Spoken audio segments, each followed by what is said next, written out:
right now, we're driving Jordan's 2005 WRX STI. This one is the closest I've ever driven to a stock Subaru other than a brand new one. This one only has an exhaust and intake on there and a short throw shifter. And the internals that we might not know about. He believes that there might be internals done to it. We don't know. Maybe a cam.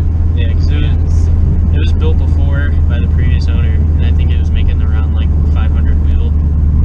And so I'm thinking some internals have been done, so that's what I'm hoping for. So there's hopefully something. Yeah, don't mind the gear grind, by the way.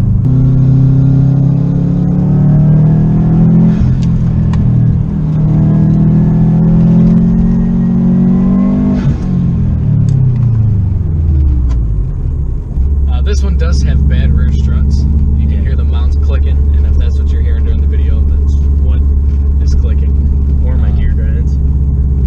This does grind gears, don't worry. If your Subaru does the same thing, if you buy one after this review, you're going to be grinding gears, especially with these STI transmissions. You can hear some differential whine a little bit, which, because the differential's honestly right in front of the radio, below it. That's just a Subaru. So this being an older generation Subaru, the steering wheel's nothing special. It's honestly a steering wheel with cruise control. No other buttons on there, no menu buttons, nothing like that. It's got a completely round steering wheel, but it does throw in a little coolness with the red stitching around the leather wrap. It sounds like these struts are about to fall through the car. I'm not exaggerating that either. But it still handles pretty good with bad struts. Not gonna lie. Yeah, it's not bad.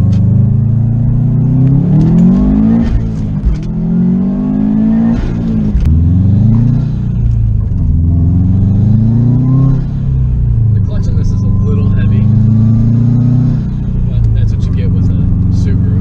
Yeah. I'm not sure what the stock clutches are good for. Is this a stock clutch or no? Yeah. I'm pretty sure.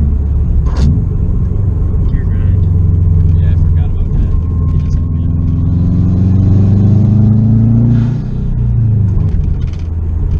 Now, what's better than straight up turbo spool? Nothing at all. So, this car does have a compass, but it doesn't work. Yeah, it just It shows stays east. That's it. So whatever way you're going east. All roads lead east. Whether you're going north, south, east, or east, you're going east. Yep. According to the Subaru. There's no reset button. But although it does have east on there, it does have a auto-dimming mirror, which can help out at night, especially if you got that asshole behind you with them BMW lights. Yep, shout out to Steven. Sunny. So when you get in a Subaru, you expect the seats to hug you. I got about an inch on each side before it grabs me. Yeah, So me being a slim shit I am, me being the fat that I am. I got a lot of wiggle room in here. And, I mean, they hold, but you still can feel a little dance in here. The suspension's a little bouncy, especially because those rear struts. Yeah, road trips in this thing aren't terrible, but they're not great. Me and a couple buddies cruised out to Columbus for IFO, and it was like a 3-hour drive, I believe. I didn't know they had a stop sign. But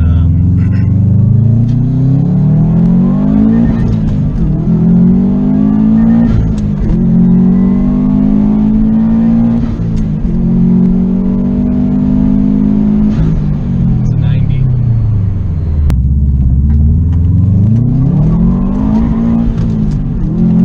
It drifts. And it's got a shift light. And it beeps. So that helps. you can change the RPM that it shifts at too. Really? Yeah, I have it set for like 6,500 right before redline. But you can like change it. I think the lowest limit's like 3K, and then the highest is obviously 7. How do you change it? There's that button right there, and you have to do it when you're stopping, but you push it in and then you just like twist it to left to turn it down or right to turn it up.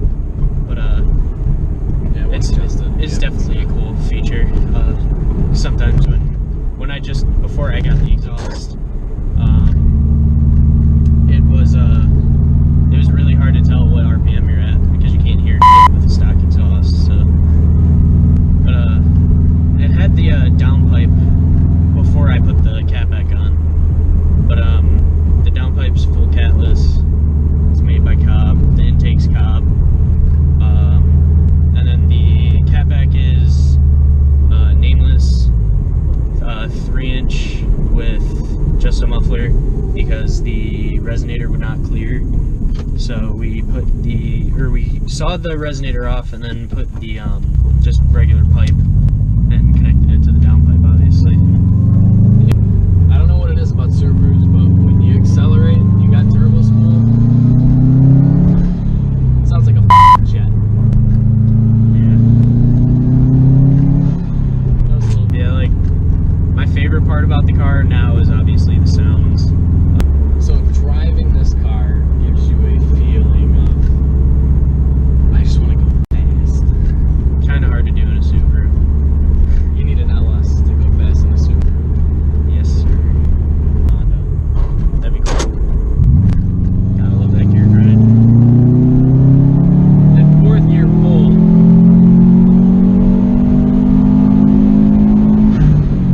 is insane. Yeah. Fourth gear's the 1-to-1 gear. Is it? Yeah. It's whenever I'm doing like 60 rolls in Mexico, it's my go-to gear. Oh wow, that fifth gear drops. Yeah. Yeah, 5th and 6th are super like meant for overdrive. It's so annoying. But remember, the second you build a Subaru engine, Bye-bye reliability. I mean, even Imprezas that aren't even turbocharged come in with rod knocks at 80,000 miles, so Yeah. fair warning. Don't buy all that kind of shit.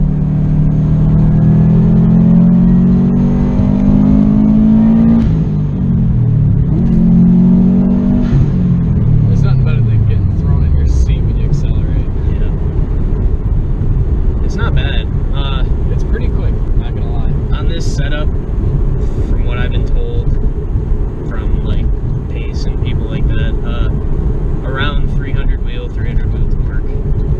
Which isn't bad for a daily driver. Yeah, it definitely gets the job done. It's enough to get me pulled over and arrested. Yeah. So this is the stockest Subaru I've driven, and I kind of like it. I'm not a big Subaru fan, but I just like my non-biased reviews on what I do and do not like. So these are those. I still prefer an Evo. I don't know. Like I said, I'm not a fan of the flat 4, flat 6, anything like that. I like up and down pistons, not side to side. So I've never taken a Subaru off-road. Still want to do that, but none of my friends have an off-road Subaru. They all have low Subarus. Yeah, this is stock ride, right? For now. I plan on just getting like BC Racing coilovers and lower it.